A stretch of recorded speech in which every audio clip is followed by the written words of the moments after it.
Hi guys, இன்றைக்கி நம்ம boys கிச்சனில் நம்ம எல்லாத்துக்குமே ரொம்ப பிடிச்ச ஒரு டிஷ் கிரில்டு சிக்கன் எப்படி நம்ம வீட்லேயே ரெஸ்டாரண்ட் ஸ்டைலில் ரொம்ப ஈஸியாக பண்ணுறது அப்படிங்கிறத இந்த வீடியோவில் பார்க்க போகிறோம். ஸோ வாங்க வீடியோக்குள்ளே போகலாம். ஃபஸ்ட்டு தேவையான பொருள்லாம் எடுத்து வச்சுக்கலாம். நான் இன்றைக்கி 2 ஃபுல் சைஸ் சிக்கனை கிரில் பண்ண போகிறேன். அதுக்கு என்னென்ன தேவைன்னு பார்ப்போம். நான் தந்தூரி சிக்கன் மசாலா எடுத்திருக்கேன். இது ஆப்ஷனல் தான். இதுக்கு பதிலாக நம்ம ஊர் மசாலாவான சத்தி மசாலாலேயே சில்லி சிக்கன் மசாலா எடுத்துக்கிட்டால் போதும். அது கூடவே 2 எலுமிச்சம்பழம் எடுத்திருக்கேன், ஜிஞ்சர் கார்லிக் பேஸ்ட் எடுத்திருக்கேன், கறி மசாலா பொடி எடுத்திருக்கேன், சிக்கன் மசாலா, கரம் மசாலா, மிளகாய் பொடி எடுத்திருக்கேன். அது கூடவே தயிர் ஒரு கப் எடுத்திருக்கேன், 2 பெரிய வெங்காயத்தை மிக்சியில் போட்டு அரைச்சி பேஸ்ட் பண்ணி எடுத்திருக்கேன், ஆயில் கொஞ்சமாக எடுத்திருக்கேன், உப்பு தேவையான அளவுக்கு எடுத்து வச்சுருக்கேன். இப்போது ஒரு பவுலில் ஃபஸ்ட்டு நம்ம அரைச்சி பேஸ்ட் பண்ணி எடுத்து வச்சுருக்க ஆனியனை ஆட் பண்ணிக்கலாம். அது கூடவே நம்ம எடுத்து வச்சுருக்க இஞ்சி பூண்டு பேஸ்ட்டையும் ஆட் பண்ணிக்கலாம். நீங்கள் இஞ்சி பூண்டு பேஸ்ட் வீட்லேயே செஞ்சு ஆட் பண்ணிக்கும் போது இன்னும் ஹெல்த்தியாக இருக்கும். இப்போது நம்ம எடுத்து வச்சுருக்க மசாலா பொடி எல்லாத்தையும் கொஞ்சம் கொஞ்சமாக ஆட் பண்ணிக்கலாம். நான் ஃபஸ்ட்டு கறி மசாலா பொடி ஆட் பண்ணிக்கிறேன். அதுக்கப்புறம் காரத்துக்கு தகுந்த மாதிரி மிளகாத்தூளையும் ஆட் பண்ணிக்கிறேன். அது கூடவே கரம் மசாலாவும் சிக்கன் மசாலாவும் சேர்த்து ஆட் பண்ணிக்கலாம். இந்த மசாலா ஆட் பண்ணுறதுக்கு நாங்கள் எந்த ரேஷியோவும் ஃபாலோ பண்ணல. ஜஸ்ட் மசாலா சிக்கன் ஃபுல்லாக அப்ளை பண்ணணும். அதே மாதிரி உப்பு காரம் கரெக்டாக இருக்கணும். இப்போது நாங்கள் சில்லி சிக்கன் பவுடர் இல்லாதங்காட்டிக்கு தந்தூரி சிக்கன் பவுடர் ஆட் பண்ணிக்கிறோம். நீங்கள் சில்லி சிக்கன் பவுடர் இருந்தால் அதை ஆட் பண்ணிக்கிட்டால் போதும்.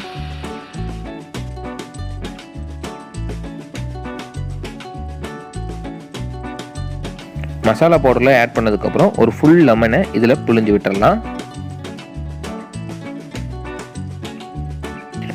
இப்போது தண்ணி இல்லாத நல்ல கெட்டியான தயிர் ஒரு 3 ஸ்பூன் அளவுக்கு நான் இதில் ஆட் பண்ணிக்கிறேன். வீட்டில் யூஸ் பண்ணுற தயிர் எடுத்துக்கிற மாதிரி இருந்தால் அதில் இருக்கிற தண்ணியெல்லாம் நல்லா வடித்ததுக்கப்புறம் எடுத்துக்கோங்க. இதில் சிக்கனுக்கு தேவையான அளவுக்கு உப்பை ஆட் பண்ணிட்டு அது கூடவே நம்ம எடுத்து வச்சுருக்க ஆயிலை கொஞ்சமாக இதில் ஆட் பண்ணிக்கலாம்.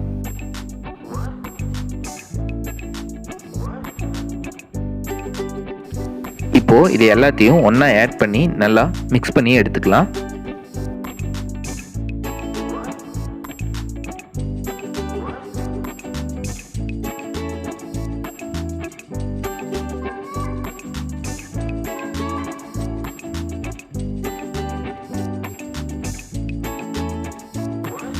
நான் கிரில் செய்கிறதுக்காக 2 ஃபுல் சிக்கன் எடுத்திருக்கேன். சிக்கனை நல்லா க்ளீன் பண்ணதுக்கப்புறம் இந்த மாதிரி நல்லா கீறி விட்டு எடுத்துக்கோங்க. அப்போ தான் மசாலாலாம் அதுக்குள்ளே இறங்கி நமக்கு சாப்பிடும்போது நல்ல ஒரு டேஸ்ட்டை கொடுக்கும். இப்போது நம்ம ரெடி பண்ணி வச்சுருக்க மசாலாவை சிக்கன் ஃபுல்லாக நல்லா அப்ளை பண்ணி விட்டுடலாம். அந்த கீறி விட்டுருக்கிற இடத்துலலாம் நல்லா உள்ள மசாலா இறங்குற மாதிரி நல்லா ஃபுல்லாக அப்ளை பண்ணி விட்டு எடுத்துக்கலாம்.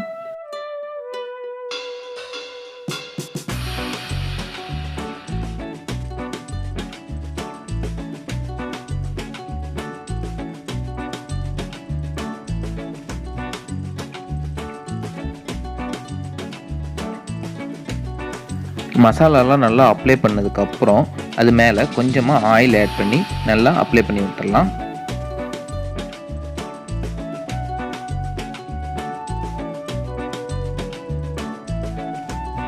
இப்போது நம்ம சிக்கனில் மசாலாவும் ஆயில் எல்லாமே ஆட் பண்ணி முடிச்சிட்டோம்.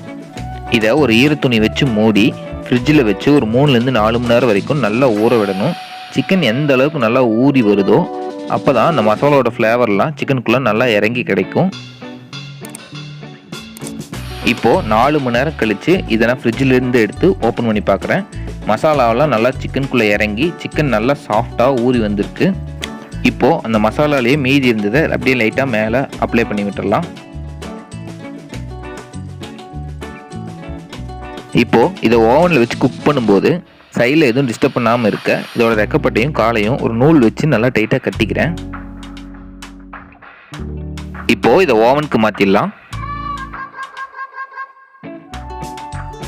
சிக்கன் 220 டிகிரி செல்சியஸில் டோட்டலாக 40 மினிட்ஸ் குக் ஆகணும். நான் ஃபஸ்ட்டு 30 மினிட்ஸ்க்கு செட் பண்ணி செக் பண்ணி பார்த்துட்டு மறுபடியும் 10 மினிட்ஸ் குக் பண்ணி எடுத்துக்கிறேன்.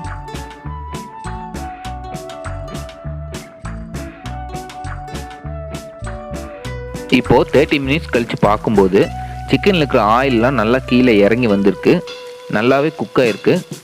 மறுபடியும் நான் ஒரு 10 மினிட்ஸ் அளவுக்கு குக் பண்ணி எடுத்துக்கிறேன். இன்னொரு சிக்கனை குக் பண்ணுறதுக்கு நம்ம ஓவன்லேயே கிரில்லுன்னு ஒரு ஆப்ஷன் இருக்குது, அதில் குக் பண்ணி எடுத்துக்கிறேன். இப்போது நம்ம கிரில் சிக்கன் ரெடி ஆயிடுச்சு. ஆனால் கிரில் சிக்கனுக்கு மைனஸ் இல்லாமல் எப்படிங்க? ஸோ மைனஸ் எப்படி பண்ணுறதுங்கிறத நம்ம இப்போ பார்ப்போம். இதுக்கு நான் ஒரு மிக்ஸி ஜாரில் அரை மணி நேரம் அளவுக்கு ஃப்ரீசரில் வச்சுருந்த ரீஃபண்ட் ஆயில் 1 கப் எடுத்திருக்கேன். ஆயில் வந்து நல்லா ஜில்லுன்னு இருக்கணும். அது கூடவே அரை கப் அளவுக்கு பால் எடுத்திருக்கேன். இதுவும் ஒரு அரை மணி நேரம் அளவுக்கு நல்லா ஃப்ரீசரில் வச்சு எடுத்திருக்கேன். இதோட ஃப்ளேவருக்காக ஒரு 5 பல்லு பூண்டும் மிளகு 1 ஸ்பூன் அளவுக்கும் நல்லா பவுடர் பண்ணி எடுத்துக்கிறேன். இது கூடவே வினிகர் வந்து நான் 2 மூடி அளவுக்கு எடுத்திருக்கேன். உங்ககிட்ட வினிகர் இல்லைன்னா லெமன் கூட யூஸ் பண்ணிக்கலாம். ஒரு ½ லெமன் வந்து இதில் புழிஞ்சு விட்டால் போதும். இப்போது இதை மிக்சியில் ஒரு 10லேருந்து 20 செகண்ட் வரைக்கும் பீட் பண்ணி எடுத்துக்கிட்டாவே போதும். பல்ஸ் மோடில் விட்டு விட்டு பீட் பண்ணி எடுத்துக்கலாம். நீங்கள் கண்டினியூவாக பீட் பண்ணும்போது ஹீட் ஆகிறதுக்கு வாய்ப்பு இருக்குது. ஹீட் ஆச்சுன்னா கரெக்டான ஸ்ட்ரக்சரில் கிடைக்காது. நம்ம அதுக்காக தான் ஆயிலையும் பாலையும் ஃபஸ்ட்டே அரை மணி நேரம் அளவுக்கு ஃப்ரீசரில் வச்சு எடுத்திருக்கோம். இப்போ பாருங்கள் 20 செகண்ட்லேயே எனக்கு மைனஸ் ரெடி ஆயிடுச்சு. இதை நம்ம சிக்கன் கூட வச்சு சாப்பிடும்போது